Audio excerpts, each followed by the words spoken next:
Hello, everyone, and welcome to the Smart City Connect virtual conference in this session on the convergence of broadband, utilities, and edge computing that will enable the evolution of the workplace. My name is Steve Anson from the Customer Solutions team at Anixter, and I'll be your moderator for today. I would like to welcome our team of subject matter experts that will provide some updates and insights on the digital divide, leveraging a utility approach, and address the topic of core to edge migration. We'll also discuss how this relates to public safety, funding, and the integration of things. So let's jump right in on our first topic, the digital divide. Chelsea Collier from Smart Connect, welcome for joining us today. You have certainly been involved in many conversations over the years related to this topic. Can you bring us up to speed on how broadband connectivity has been given a new focus and priority from city stakeholders in the past 6 months? Well, we've all talked about for a long time, as you noted, that connectivity is the foundation of any smart city effort. And of course, the global pandemic has exacerbated that and accelerated that in sometimes ways that are very painful for cities to address. So in the past, we may have been going a bit slower and more deliberate around this conversation, and now it's an economic and moral imperative to add as much connectivity as you can to your city in every way that you can. So it's not, is 5G around the corner? 5G is here and being deployed in certain cities across the US, and it will be the determinant for which cities recover faster from the global pandemic and which ones are still left floundering. Well said, Chelsea. Thank you. Andrew Watkins from Marketplace City. Adding on to what Chelsea just referred to, we've seen an acceleration of things maybe in the last 6 months. Can you comment on that? Yeah, I mean, this is something obviously that city leaders and stakeholders and state and local government have been talking about for a while, right? They knew this was coming. We've all been going to these events and talking about these things, but it's really accelerated, right? So something you recognize, as Chelsea said, yes, there is a digital divide, but you sort of, hey, that's something we got to plan for. We've got connectivity in schools and in office buildings, and maybe we don't need things to the home. And then with the pandemic, the need for, especially as it remote work and certainly remote schooling, is how do we have broadband across all parts of the city into neighborhoods where there aren't those things, into Wi-Fi, so that children can get connected and do remote learning. That's all something that often was taking years of planning, is now being shortened into the timeline of months or weeks to decide you need to do it, roll it out, partner, get it up and running. And we've seen some sort of, it's always been a topic and a priority, but something now that the execution of which has sort of jumped ahead in speed in sort of a crazy way. And it's cool too.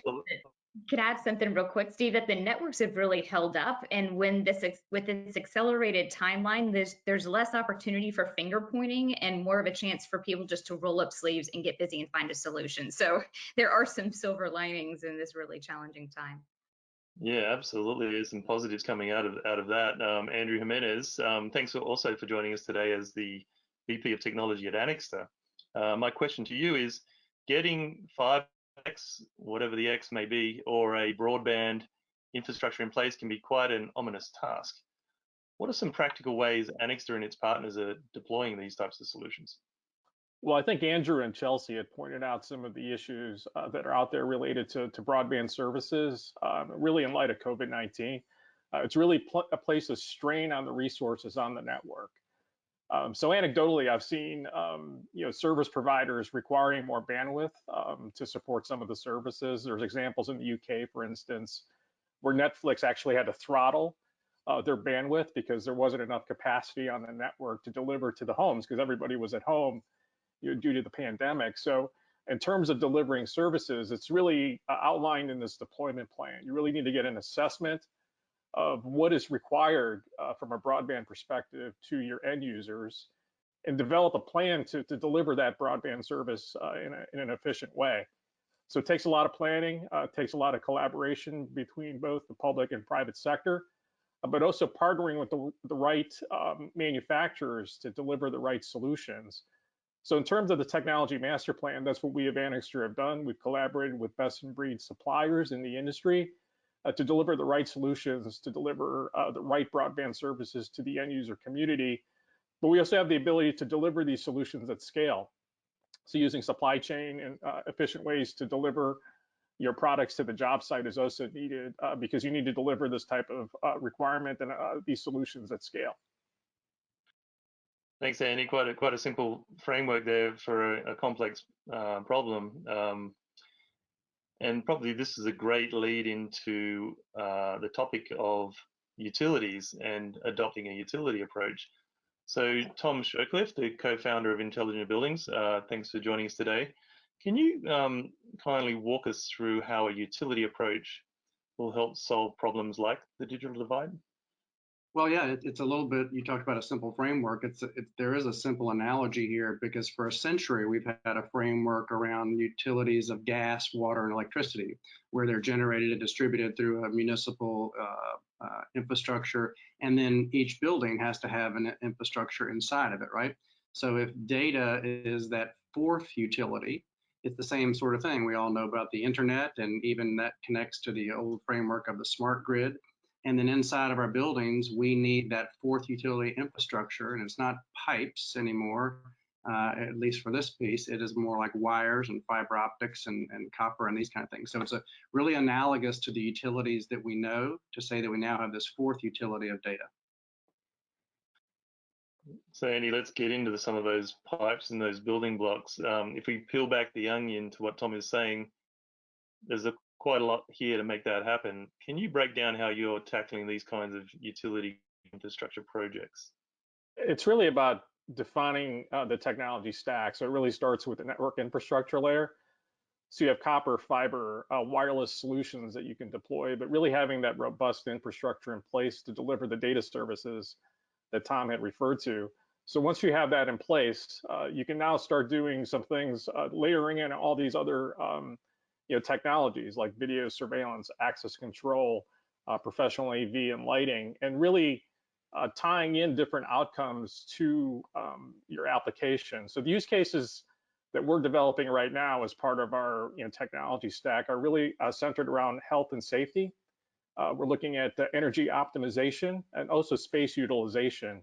So these are the use cases that we're delivering today, and using our lab, we're basically qualifying these types of use cases to deliver the smarter outcomes to the users that we're servicing with these technology solutions. But it's really, again, starts with a layered approach to how you develop your technology stack to deliver smart outcomes for your users. Another part of that journey is and part of those foundational aspects of the fourth utility is the data center. So if we look at the data center and what we've seen of late, we've seen a migration from on-premise to off-premise data center activity, but more recently we've seen a trend to edge data center requirements. There's a lot of definitions of the edge and the context, more importantly, to the city stakeholders. What does it mean to them? So here we've got a couple of definitions from Data Foundry, Data Center Knowledge, and Data Center Dynamics. One suggests that the data center houses edge computing equipment. One suggests that a data center connects 80% of the internet content with 50% of broadband users. And another one suggests that a data center has proximity to the user base. So if we look at it, Chelsea, clearly there's a lot of upside and demand for an edge type approach. How do you see cities prioritizing this type of investment? Well, I think it's wise that you've shown both of these slides on a continuum. So on the left-hand side to consumers, this is what's readily available and relevant. So sensors in the home, whether it's a voice activated intelligence being or surveillance or residential audiovisual, when you start to see that move into the built environment, then we're talking about smart buildings. But the important thing to note is that only 20% of buildings in the United States are actually smart and connected. So there's still a long way to go. Then you look into smart factories and smart cities and just the continuous connectivity and IoT enablement that's going to be needed there. Of course, all of that is all about data and making better decisions in real time. So I think the snapshot of this slide is that, yeah, we're on the path, but we have a long way to go, but it is very clear where we're heading. So we need as much backup and as much infrastructure as possible. Andrew And then, Watkins, do you see a similar thing to what Chelsea's referring to? yeah, I mean, I think just to sort of add to that, I think this is right. You can lay out these frameworks, and this is the stuff that city leaders and those stakeholders are talking about. But what they what governments, state and local governments don't have, sort of as part of this and sort of meaning it is they don't have the expertise to know all these things in the future. I mean, you've laid it out, today's internet and the internet they need to build, right? Having the expertise across all of the things they're always delivering is not their core competency. They're delivering things like efficient services to residents and making sure they're managing, specific outcomes. The where it's stored, and how it's delivered and where it's computed matters to them in the sense of, is it the most cost effective and can it deliver that outcome? And so this is where they really need, private sector partners or experts, whether they're, in universities and other places as well. And certainly within state and local government, not that there's no expertise, but all of that sort of coming together, and they need to rely on those partnerships, whether that be P3s or just a partnership with someone, sort of as Andy talked about earlier, hey, having that roadmap and designing it, it's going to change, right? This isn't, even though people have rolled out things very quickly, these types of things aren't delivered in 6 months. They're delivered and maintained over decades. Like it is like part of the reality of it. And so they need to be, agile enough to do that, and they need those partnerships because they can't sort of do this alone. That's not in their core competency. Yeah, there's clearly a lot on the roadmap for cities as it relates to edge data centers. Andy Jimenez, in addition to what Andrew and Chelsea just suggested, you're on the TIA 42 working group, developing a standard for edge data centers. What are the big drivers behind that? Well, I think you outlined it on the previous two slides. If you look here, the computing environment is changing. So we're becoming what we're calling more process oriented, and which means that the delay in which data is processed on the network is much smaller. So you're talking less than 10 millisecond delay from the point you send data from point A to point B, because that's being driven by the users now. So you have lots of new applications like self-autonomous driving. You have gaming. You've got new media that's being delivered across the network. So there's a time sensitivity to this data and how it gets processed.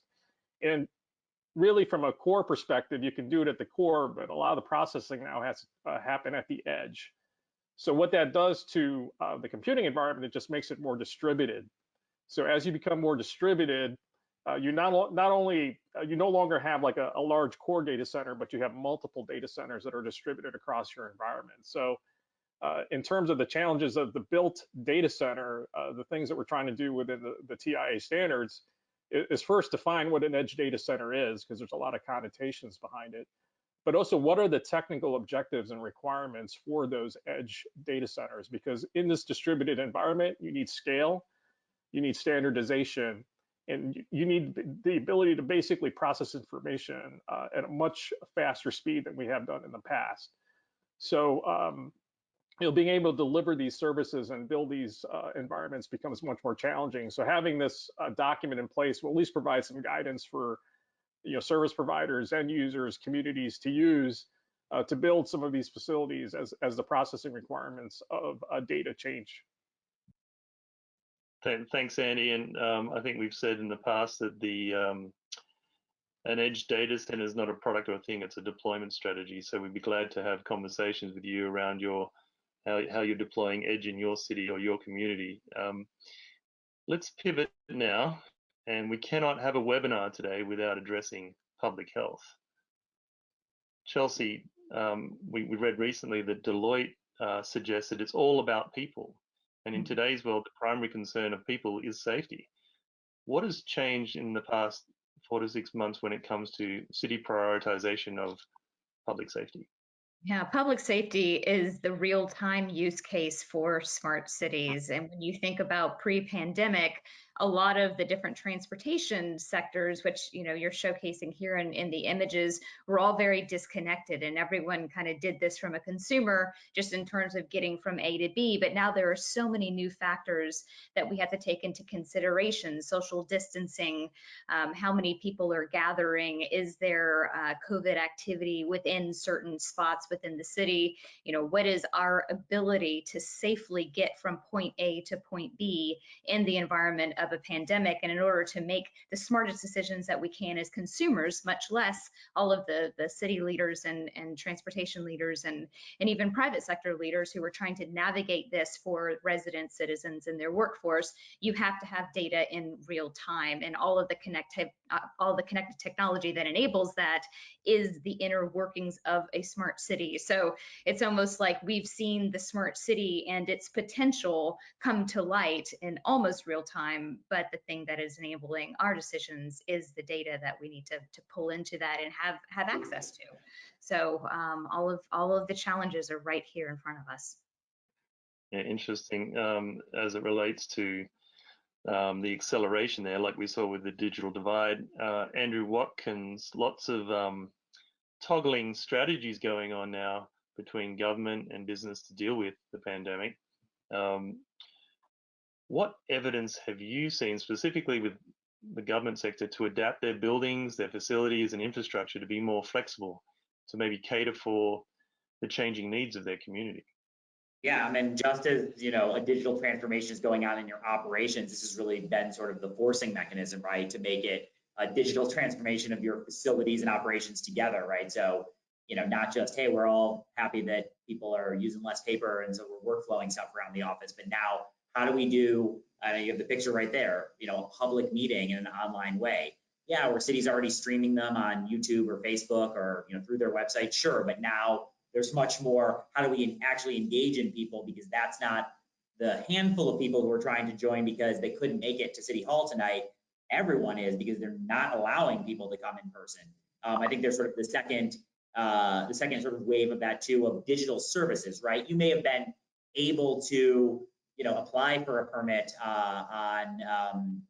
online, but then there was some sort of physical component and other sorts of things. It's how do we do these things sort of end to end, and it changes the dynamic of what those facilities are used for, and then but also then the technology that you have to run them. So moving on from that, we've seen similar examples of adaptation in offices, hospitals, and campuses across the world, mainly focused on preparing for a new or more secure and safe environment to work, mend, or even learn. Andrew Jimenez, a proven model we've adopted for physical security has been a defense in depth approach, which deals with deterring, detecting, delaying, defending, and denying people through a building or through an environment. If you think about that approach and then put it in the context of today, a layered security approach, how has it changed?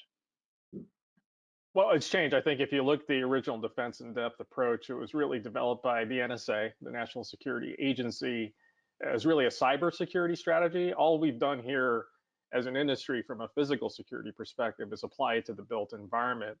And again, in the age of COVID-19, it's pivoted even more so towards health safety.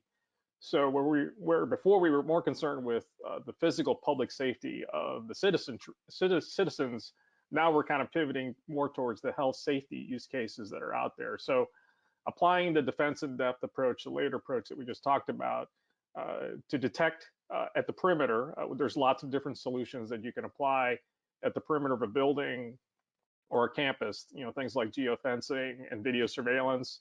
And once you get to that second layer, which is the detection, you can use all sorts of screening solutions like access control to basically ensure that the occupants are authorized to be in the building. So one of the new use cases that's evolved from COVID-19 is the ability to health screen individuals that are entering a building. So things like body temperature screening is being often used today to ensure that someone doesn't have a fever. That's being used now to detect whether or not someone's healthy enough to enter a building. So those screening solutions are evolving today. But once you get in the building, there's other things that you can also do to further detect and deny folks that are entering different spaces. So there's all sorts of environmental and solutions that are being developed. So things like touchless access control. There's UV lighting solutions, for instance, that provide for a better and healthier environment within the building. And lastly, there's analytics that are also being deployed that provide for occupancy sensing. So there's a lot of concern within the commercial building environment as to whether or not one is a building exceeding the CDC recommendations for occupancy, but secondarily, are individuals practicing social distancing? So these are things that are being delivered through technology, through advanced sensor technology and analytics. But the layered approach that we just talked about is being applied as we develop these new technologies for this COVID world. And Tom Shercliffe, I know you've developed recently some applications that complement and supplement what Andrew's just referred to with that approach. The health safety models you've been able to deploy for your customers.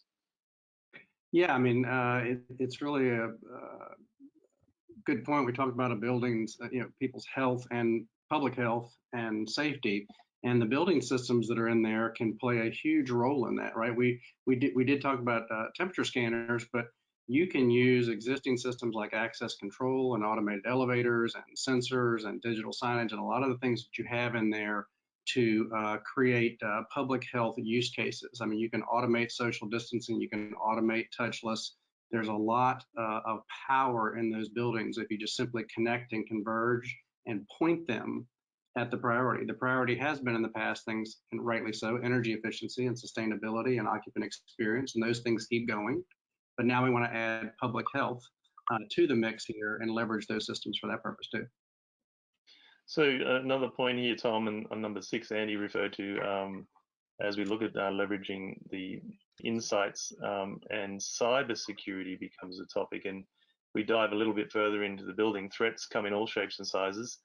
If we look at a city, it's made up of a lot of buildings. In those buildings, there are new attack surfaces as the legacy building systems may have been on the network for decades or just started joining the network.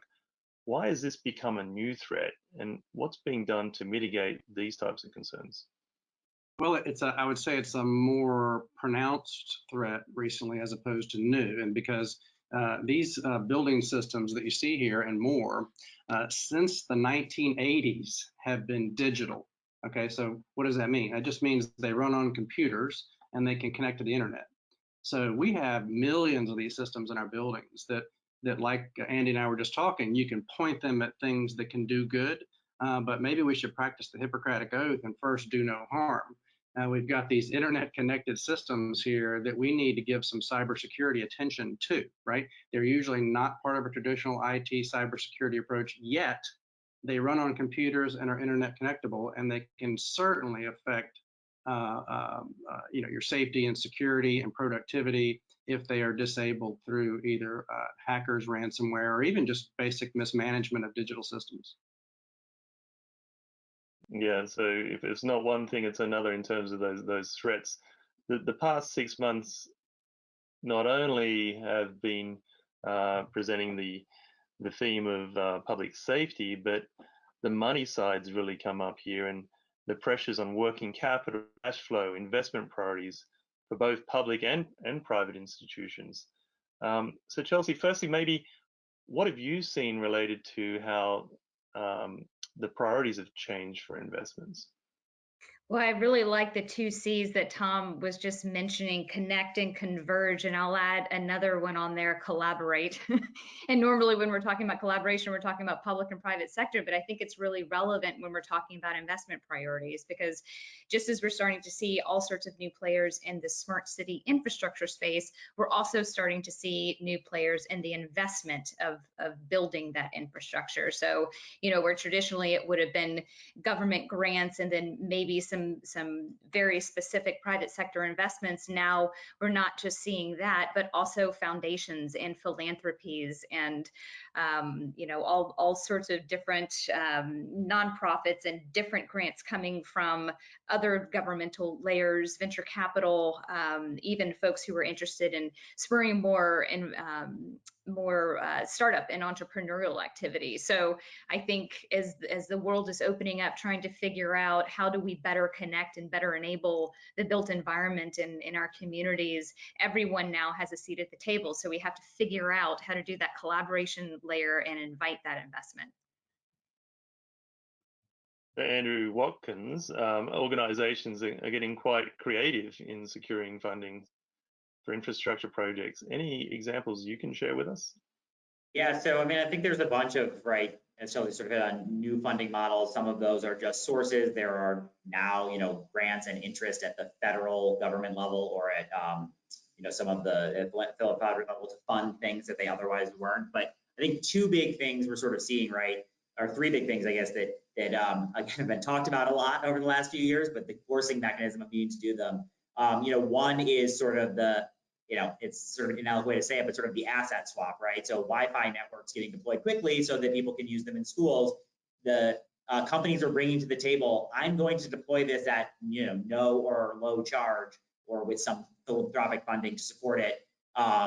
But you city and government need to give me the assets, whether it be light poles or buildings or whatever, to put them on, right? I mean, they don't own all of those. I think that's one that people are more open to because of the need. The second is that sort of, those new revenue models, right, where there is, things that potentially were government assets either making money that is then split both ways, where the vendors are taking some to recoup costs and make some profit, and governments are getting other revenue because they want to fund other things that they now, can't or, are losing revenue from other sources. A variety of things actually as it relates to mobility. With that, I think those take a little bit longer to enable, so I don't think there have been a lot of examples of that yet, but definitely a lot of conversations. And I think the third one, which I think is really important as it relates to infrastructure funding, it isn't necessarily a new funding source, but the mindset shift of capital cost to operating costs, right? This was already underway, as it has been in business too, where governments are understanding that everything doesn't have to be a plunk down $10 million and depreciate and have some maintenance that is a low operating cost, right? Big capital, low operating. But these infrastructure as a service or whatever as a service, there's 1,000 different things. Having those and the understanding cost that's more likely to smooth it out over the life cycle of that. With then often the tech being replaced as well too, right? The sensor you put in now is probably not that valuable 5 years from now. Depending on its complexity, right? And so I think there's been a big upswing in cities who are realizing, wow, our financials might not look that good over the next 2 to 3 years. So those capital replacement products we wanted to spend on, the dollars aren't there. And if we look into things that are, operating costs and sort of as a service, there's much more likelihood that they get accomplished. Yeah, I think clearly the operational models are winning over those traditional CapEx models. And if you think about other competing factors here between the priorities and investments, Tom, there are competing forces at play. The need for more space for social distancing and bringing down the speed to cost from home. How do we strike a balance here? Yeah, I mean, this question is what is the new normal, right? And I think I guess you'd say the good news is the pendulum had swung, obviously to full work from home, nobody coming in offices, but that was a pendulum swing by necessity. And now we're starting to see it come back, the pendulum, and we're saying, okay, the space will be different. There'll be more square footage per person. Everybody won't be in at the same time, but it's not going to be nobody there. So the space is going to be really much more dynamic and flexible and used differently, and that's going to create a lot of need for technology, not only in the space, in the built environment, in the workplace, but bridging more effectively to those working at home and working really anywhere. Yeah, the balance here is still not fully defined. So I think there's a lot of innovation occurring in the property management and real estate space to ensure that. The property managers have a real burden to adjust to that for sure. So that brings us, ironically, all these topics, they come together under the theme of convergence. And if we think about that, more often than not, a smart city can start at the doorsteps of the building, as they are building blocks of where communities work from, collaborate in, and innovate around. Tom, can you share how cities can enjoy the foundational best practices that smart buildings have adopted? Yeah, so sure, smart buildings have been going. If we remember earlier, we mentioned that all these building systems we all know about, parking, elevator, security, HVAC, they're all digital. So you would just think in this advanced IT environment that we live in the world today, they don't all need separate computing, separate conduits, separate wires, and all these kind of things. It's just illogical, and it's antithetical to convergence. So in the buildings, we've said, hey, if we're going to put in 10 or 12 digital building systems, why don't we let them share a common, proper, secure infrastructure? And that's just common sense, but it also enables much better cybersecurity. And you can even see visually convergence and connectivity. And as Chelsea said, even the collaboration then between those departments and systems. Okay, then, so let's take a wider lens on that point you just made. What does that mean not only to the wider building portfolio, but more importantly, how does it benefit the city?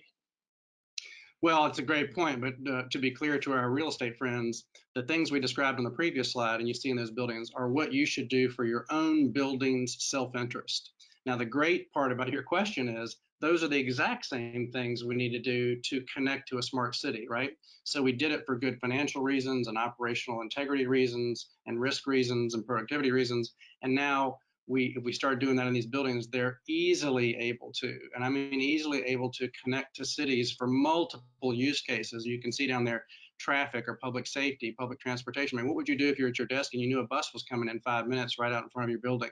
Or if there was an active shooter alert and the building automatically did certain things, or the traffic, you could go on with all these use cases. And once the building does what it should do anyway, it is really ready to work with the city in multiple use cases right away, actually. Very well said. Smart building readiness equals smart city readiness. Andy, if you bring that approach back to your conversation earlier in the discussion around utility grade infrastructure, in simple terms, is this not just an extension of what we've been doing for the last 3 decades? Yes and no. So I think the basics in terms of how you design your infrastructure are pretty much the same. I think where the differences lie is the diversity and quantity of devices you have to support now. So to Tom's earlier point, we are seeing what we call non-traditional subsystems migrate onto the network. So traditional operational technology, OT, or facilities-based applications like BMS, HVAC, lighting systems, parking control, are now migrating onto the network. So if you look at traditionally where that space has been, it's using what we call a lot of serial-based technologies, which extend long distances within the building. So there's challenges as you migrate to Ethernet, because Ethernet, although it's the de facto communications protocol for communication systems within most commercial buildings, it does have some restrictions with respect to length. So primarily on the copper infrastructure, you're restricted to 100 meters. On the optical infrastructure, depending on the grade, you can go several kilometers, but to the endpoint device, there's that embedded restriction that's in place. So with this new utility grade UTG infrastructure that we're developing, we're extending the distances beyond the 100-meter rule to perhaps up to 185 meters to better accommodate all these different sensor devices and other unique OT appliances that currently reside on the network. So what we're trying to do is give you flexibility in terms of how you do your design, even though the traditional way you've done it is pretty much the same, but extending the lengths allow you a lot higher degree of design flexibility, and also requires it also gives you efficiency in the way you plan your floor plans, because now you're not having to build multiple telecom rooms now to service all these different devices. You can collapse everything back into a single point. So we're pretty excited about this new methodology or new design philosophy, and this is something that we're trying to advocate throughout the industry. But the UTG infrastructure that we've developed will allow for this new kind of infrastructure design framework to be deployed. Yeah, great example of innovation. Thanks, Andy. It really solves some of the challenges that Tom referred to, or the opportunity that Tom referred to. So in order to really enable the Internet of City things, we probably first need to solve the challenge of the integration of things. Part of what we're dealing with here, Tom Shercliffe, is working with what we have. With smart buildings, we don't just rip and replace systems. What can cities learn from an intelligent building strategy in leveraging the first step in integration, their existing infrastructure? Yeah, Steve, I think you kind of alluded to it there. I mean, really, first look and assess, inventory and assess and use what you have. So many digital systems in these buildings, as we said earlier, but that doesn't mean just the convergence and the use cases. There's lots and lots of data there. So the same thing the city can say is that can I get information that helps me with public safety or transportation or any of those kind of applications. So it's I'll tell you, in our business, we are doing many more inventory and assessments for this reason, for large portfolios, for city portfolios, even for large individual buildings. And it really is this idea, I don't need to just keep layering things on top. What do I have and what can I do with that? So an inventory and assessment is a great place to start with this thinking. That makes a lot of sense. Thanks, Tom. And Andrew, in addition to what Tom referred to there, are there some steps we can take to build a smart city platform that will provide the desired insights and outcomes for our city stakeholders? A short answer is yes, Steve. So this is just the framework that we apply for different IoT applications. But IoT, whether you deploy within building or across a municipality or across campus, the technology stack is pretty much the same.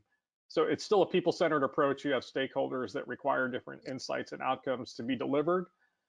You've got devices that are spread across your environment. So there's a lot of different sensor devices that currently connect to the network. Everything from smart metering to access control to video surveillance. So this all resides on the network. Really, the challenges within any IoT project is how do you unlock that information or data that's being delivered from all these devices, and then how you aggregate and normalize the information so you can use it in an effective way. And to Andrew's earlier point, you have cloud-based services, software as a service in many instances, that are providing analytics and applications that take that data and feed that back to your stakeholders. So this stack can be applied in nearly any environment.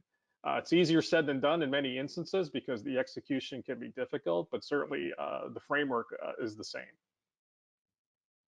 Thanks, Andy. And at the end of the day, when it comes down to adapting smart city infrastructure, you really need a global supply chain that can design, deploy network connectivity, video surveillance, access control systems, enterprise AV, unified communications, electrical infrastructure, the list goes on, including smart lighting type solutions.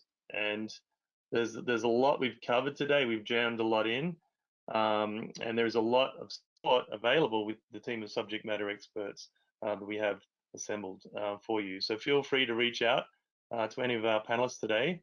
And thank you for your time on today's webinar. And we'd like to invite now any questions from anyone that's been listening to this webinar, and we'll put them forward to our subject matter experts here.